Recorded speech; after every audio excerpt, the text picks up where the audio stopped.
In the early years of the 21st century, terrorism was used by governments across the world as a pretext to scare their populations into submission. Life became a surveillance grid nightmare, with every individual's actions ruthlessly catalogued and recorded by the state. Secret arrests, checkpoints, and warrantless searches spread. The final incremental march of the police state, culminating in open martial law. This is the story of how the elite sold their people into slavery and scared the once proud and brave people of the West into submitting to being cannon fodder in wars for world domination.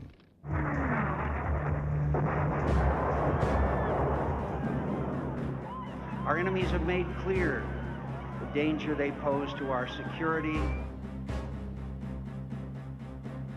We're just right outside the security perimeter at this national security event in New York City, just a few hundred yards away from Madison Square Garden, where at least 10,000 police are stationed, supposedly providing security for the Republican National Convention and all the delegates and media that are going to be here. Sadly, we live in a world where, for the foreseeable future, you're going to have to provide security all the time. Who do you work for? Well, you need to tell us. I mean, this is a free country. Officer, can you tell me this guy's badge number? Secret police just covers his badge up. Secret police in America. This is what's called ambush journalism, and I disrespect you for that as well. So thank you and goodbye. The ritual? It's none of your damn business. We're also going to be talking to the protesters and finding out if the protesters are discussing real issues or if it's more of this phony left-right paradigm.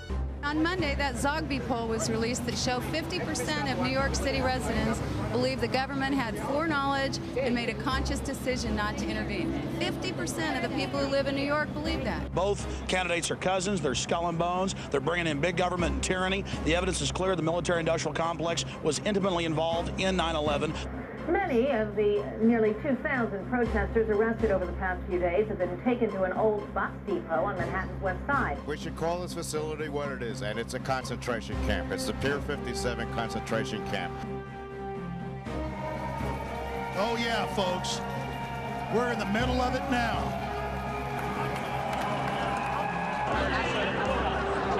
Stop exploiting the 9/11 tragedy! Ladies and gentlemen, here is your Fuji-sponsored surveillance blimp. Rollback of our civil liberties, just like them telling us we can't stand on the sidewalk here. Yeah, we can. We went to court and we can. The Republicans are here and taking advantage of the 3,000 people that died right behind me for their own selfish politics, and it's very sad. He is a man of perseverance. He is a man of inner strength. He is a leader who doesn't flinch, who doesn't waver, who does not back down.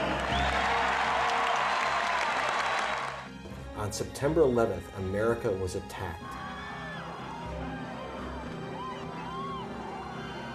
Suddenly, on September 12th, according to John Ashcroft and George Bush, 270 million Americans became the suspects. Hey, Michael, why don't you talk about NORAD standing down?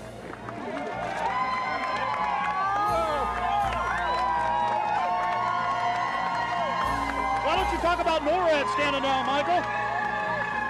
Why not the really hardcore 9/11 issues? My friends, this is totally surreal. I'm in the middle of police, machine guns, high-tech sound weapons that are being used in Iraq.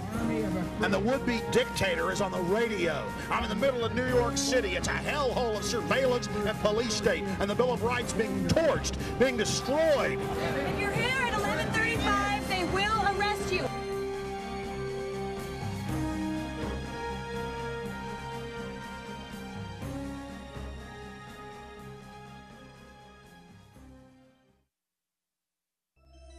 We traveled to New York to see the elite in action, but what we chronicled shook us to our very core.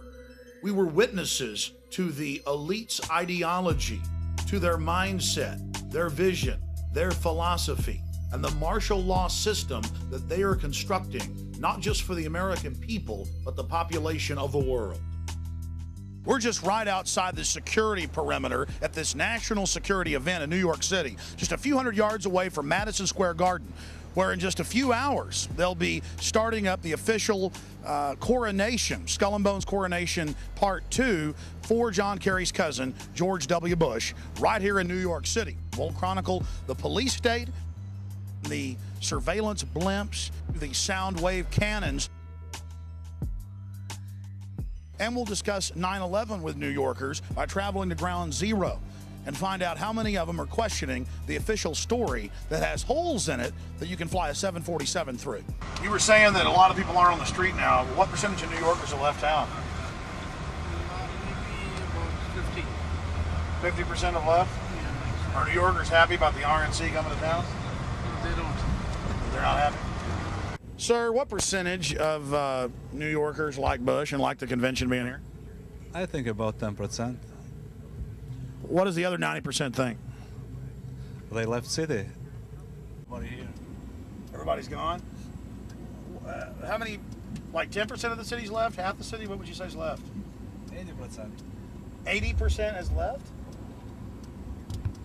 We'd been in New York about an hour before we were threatened with arrest for having our video cameras in the subway. Any one of them. May I ask you what you're doing, sir? Okay, will you tell me again so I know what to do? I'm not telling you what to do. No, ma'am. That's all I am telling you is that you got cops climbing out of... Okay, you have a convention and you have a terror alert in this city. Yeah. Okay. Well, I mean, tell me so I know what to do. I don't know what you should do. Have a nice time. Okay, you want 34th Street. Okay, any train here will take you to 34th Street.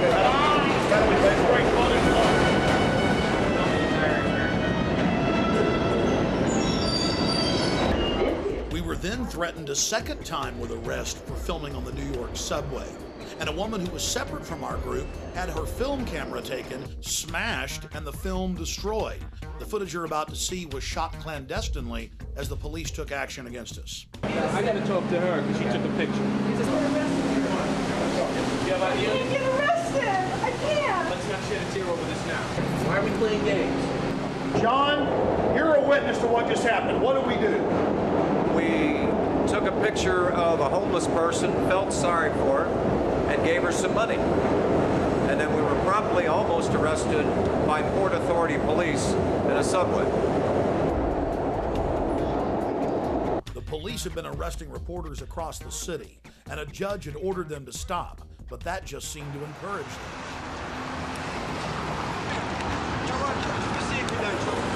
Take them out.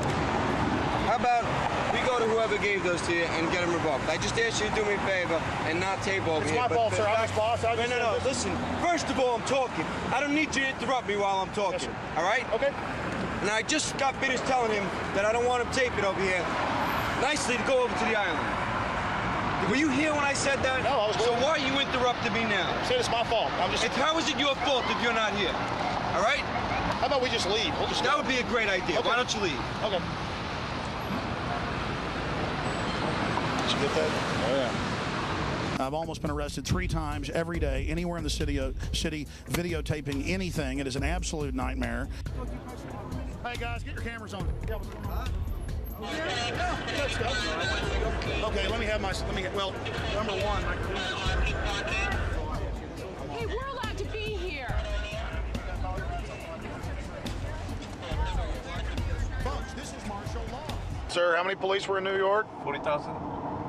That's a huge army. It is. I think we need more police. There's not enough police. Maybe we need 100 million police. How about 50 cops for every New Yorker? How's that sound? Oh, no, it's a little bit too outrageous.